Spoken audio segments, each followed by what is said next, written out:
Geçen senede bu yandan tane eti, büyükbaş dediğimiz tane eti hep yükselişte. Bunu defalarda dile getirdik. Maalesef yani hükümetten hangi bir yaptırım yaptırılmadı. Halen de yükseliyor, halen yükselişte şu anda.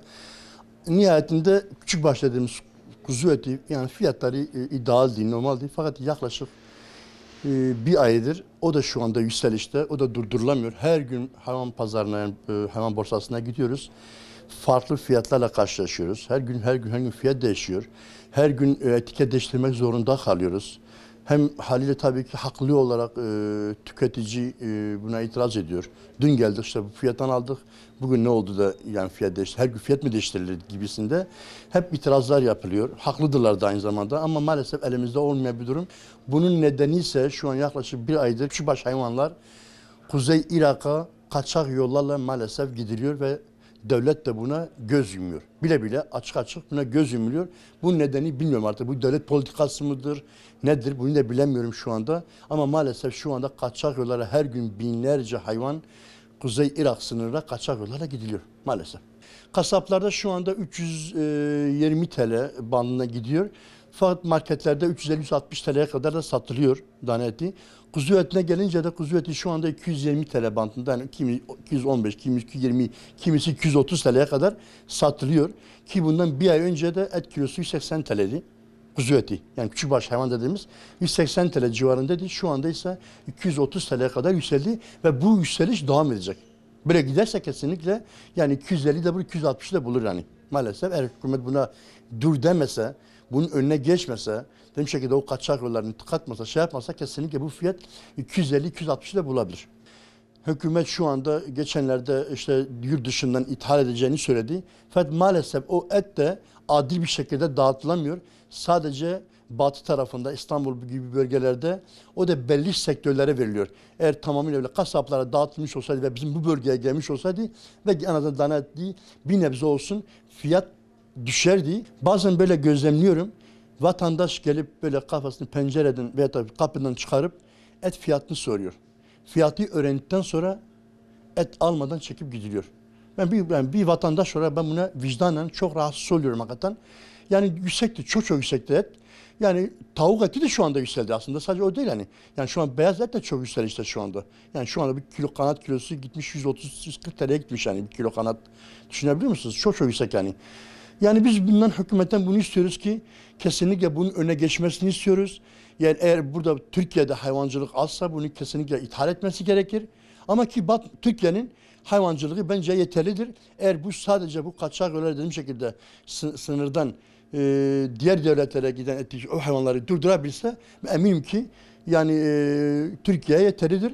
Yani ve fiyatlar da yükselmeyecektir. Et fiyatları her gün yükseliyor. Biz bunun önüne çıkamıyoruz. Yani bunu devlet de biliyor, kendisi de biliyor ki etin fiyatının yükselmesi.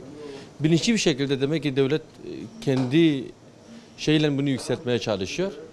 Buradan fazla hem halk mağdur oluyor, ondan öte de kasaplar da. Kasaplar da mal bulamıyor. Yani mal bulamadığı vakit her gün fiyat artışına gidiyor. Vatandaş geliyor, etin fiyatını soruyor, 3 kilo alacağından fazla 1 kilo, 1,5 kilo alıyor. Yani o da kendi aile bireylerinin gözünü kapatmak için. Eskiden mesela gövdelerce et alan müşterilerimiz şu anda kilogram bazına düşmüşler.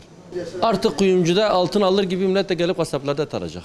Çünkü üretim son noktaya gelmiş. Üretim yok.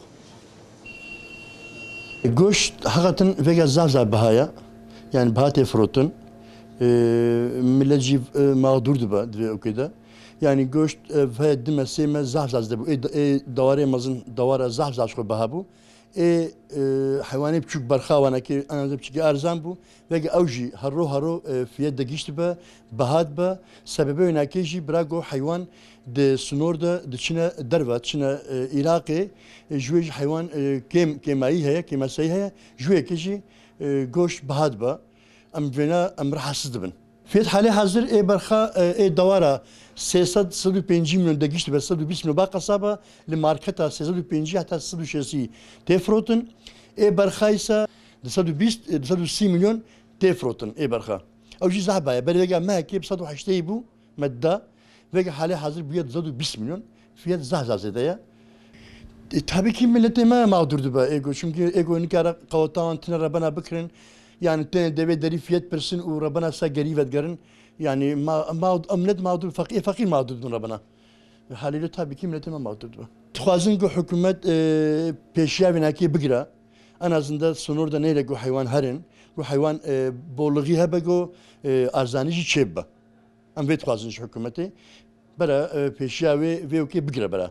Bara hayvan çünkü hayvanı Türkiye ancak bas Türkiye'ne bara neşen derva sonunda neşen derva Futego neşen derva haliyle ve hayvan zahbın ve fiyacı ve kembe arzan be. Fiyatı goş her rol zede be memleketime artık üretime hayvan kêm buya. Ew kesek artık vê îşî dike artık çuwaş terebêjim ê gotike jî artık dev jê diberde mesela got artık zirar dike